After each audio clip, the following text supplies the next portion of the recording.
ఇదంతా సరే గాని కరువు పడ్డది, నీళ్లు లేవు, పొలాలు ఎండిపోతున్నాయి, మంచినీళ్ళు లేక ప్రజలు ఇబ్బంది పడుతున్నారు, పంటలన్నీ పోతున్నాయి సార్, మరి ఎట్లా నువ్వేం చేస్తావు అని అడిగింది.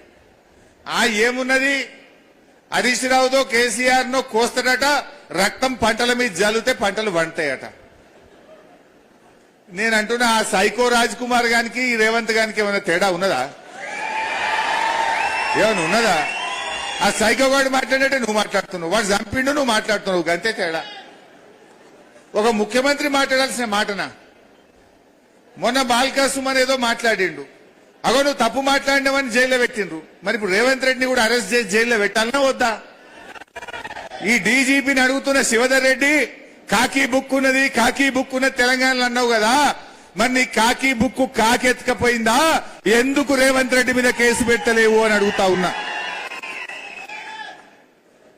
ఎవరినన్నా కోస్తా రక్తం జల్లుతా అని మాట్లాడితే ఊకుంటారా? నువ్వు మాట్లాడితే నువ్వో నేను ఎవరైనా రేవంత్ రెడ్డి కోస్తాం రక్తం తీస్తాం రేవంత్ రెడ్డి అంటే దెబ్బ మన మీద కేసు పెట్టరా?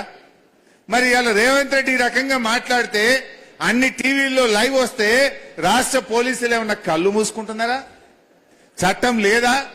హింసను ప్రేరేపించవచ్చా? ఏ వ్యక్తి అయినా సరే హింసను ప్రేరేపిస్తే, క్రిమినల్ మాటలు మాట్లాడితే, తప్పుడు మాటలు మాట్లాడితే కేసులు నమోదు చేయాల్సిందే, ఆ వ్యక్తిని వెంటనే అరెస్ట్ చేయాల్సిందే. ముఖ్యమంత్రికో న్యాయం, నారాయణ ఖేడ్లోని సామాన్య రైతుకు ఒక న్యాయం ఉండదు. అది ఎవరైనా అందరికీ ఒకే న్యాయం.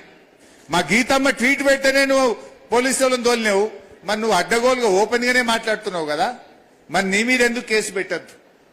గీతమ్మకో న్యాయం, రేవంత్ రెడ్డికో న్యాయం ఉంటుందా?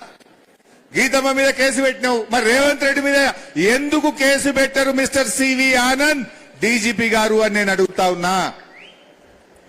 అంటే ఈ రకంగా ఇలా రాష్ట్రంలో మొత్తం కూడా పరిస్థితి చాలా దారుణంగా తయారైనటువంటి పరిస్థితులు.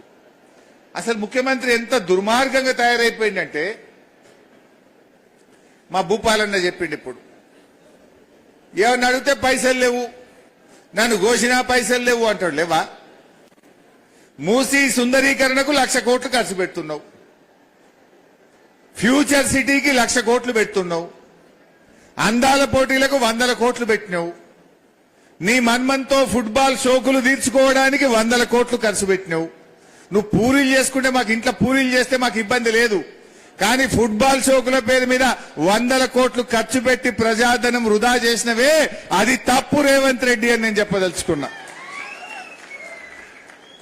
పూరీలు చేసుకో, బిర్యానీ చేసుకో, ఏమైనా చేసుకో, నీ ఇల్లు నీ మన్మడ్ నీ ఇష్టం, కానీ 100 కోట్లు ఖర్చు పెట్టి గా పైసలతో 4 స్కూళ్లు కట్టచ్చు, 4 కాలేజీలు కట్టచ్చు, 4 రోడ్లు వేయచ్చు, కానీ ఫుట్బాల్ షోకులు తీర్చడానికి ఖర్చు పెడితే తెలంగాణ ప్రజలు క్షమించరు. ఇవాళ పక్క రాష్ట్రాల్లో ఎన్నికలు జరిగితే ఫుల్ పేజ్ యాడ్లు ఇస్తాడు పేపర్లల్లా. రైతు బంద్ వేస్తే ఎకరానికి ఒక మీటింగ్ పెడతాడు. అది ఎవరి సొమ్ము? గవర్నమెంట్ పైసలతోని. 3,000 బస్సులు పెట్టిండు. ఖమ్మంలో రైతు బంధు పైసలు